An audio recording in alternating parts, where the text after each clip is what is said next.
Ray Studios, friend of the channel here, and I took on my live, so he jumped over. Thanks, Ray. Sub up. We got good discussions here. Here's where I just want to make sure you understand. I think what Jen and Peter are saying is that there are issues that are popular in this country. And the only reason that our representatives aren't really representing us on those issues is because of the corporations. And we've got to honor that, whether we agree with that issue or not, because there could be an issue that you want that the corporations are getting in the way of. Yeah, that was very well said, but it's true. It's like we just, when we were little kids, you were taught majority rule. That's just the way it is. And I think that we've seen, and the GOP has done it very successfully over the past 40 years. They have very strategically infiltrated at not just the judicial level, but at the real local levels of government, and have really worked that system to their advantage. So essentially we're living where a minority is ruling. And and that's what's so frustrating. And I think people see it, they're just not understanding the mechanics of it. They're wondering, well, most people support this, but this isn't happening.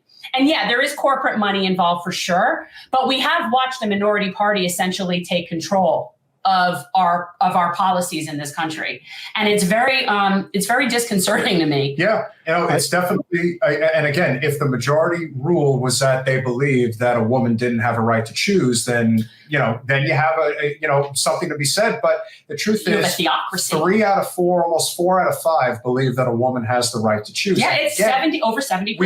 We already have very specific laws in place regarding abortion, in that you can't kill is it illegal in the 3rd trimester? They're allowed to ban it. Roe is very moderate. Roe says that in the 1st trimester, states cannot ban it. In the 2nd trimester, they can make laws that sort of regulate it.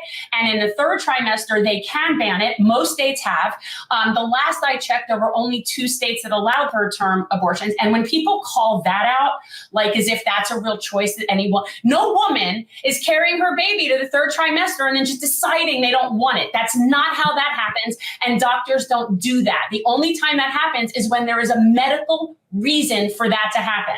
And so they messaging is very important with this, and they're very good at messaging. Democrats suck at messaging. And even here, you have it being referred to as a baby, not a baby till it's born.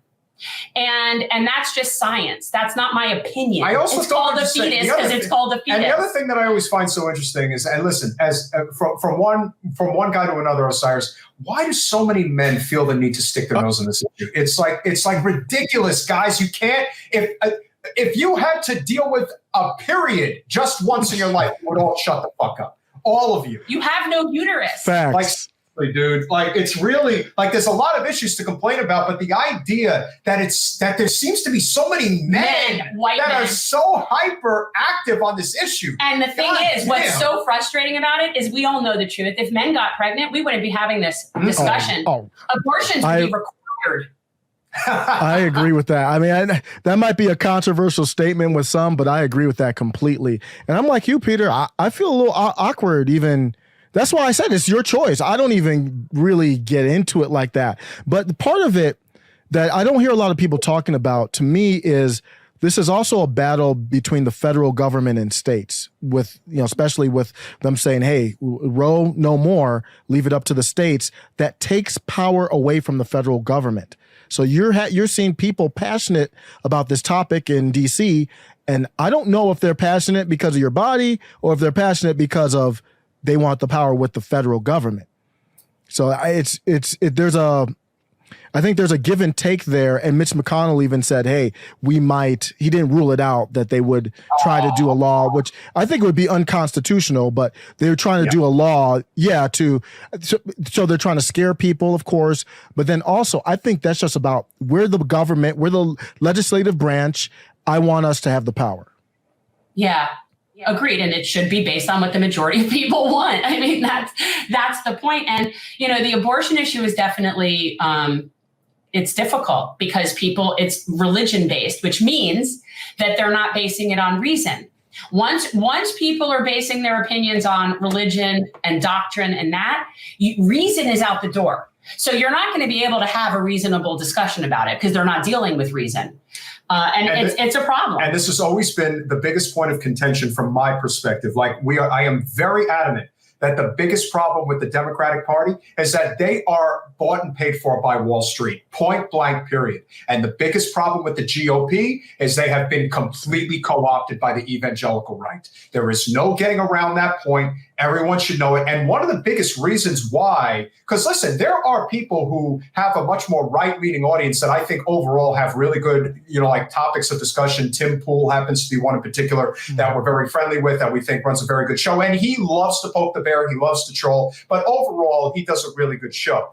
There are others, though, who are absolute grifters, led by Charlie Kirk and Candace Owens, where a lot of what they will do is really structured around who's going to give us the most money, who's going to provide us with the most infrastructure for our brand and what we do. And the one thing that cannot be denied regarding the evangelical right, they have money and they will give it to you.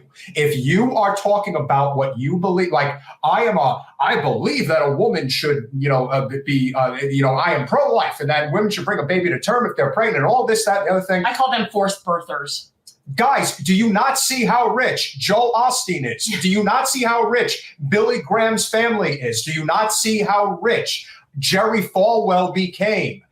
This is a grift, whether you like it or not. There really is something to be said for constantly harping on an issue that will make you money.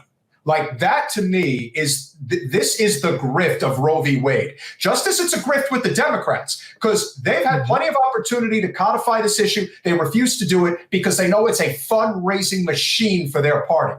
And so both sides, in my opinion, are habitually guilty of completely taking advantage of this issue. And that's where I think we stand right now. I think that is something that doesn't get talked about enough, because I completely respect people's right to believe what they want to believe. That is the separation of church and state. If you're pro-life, I completely respect you. You have every reason to believe that. You do not have the right to tell somebody else what to do. Thanks for watching. If you want to support our mission to transform politics into service, please like this video, subscribe, follow us on social media, and consider joining our Patreon, where you'll get early access to our interviews as well as other exclusive content. Links are in the description. Peace out.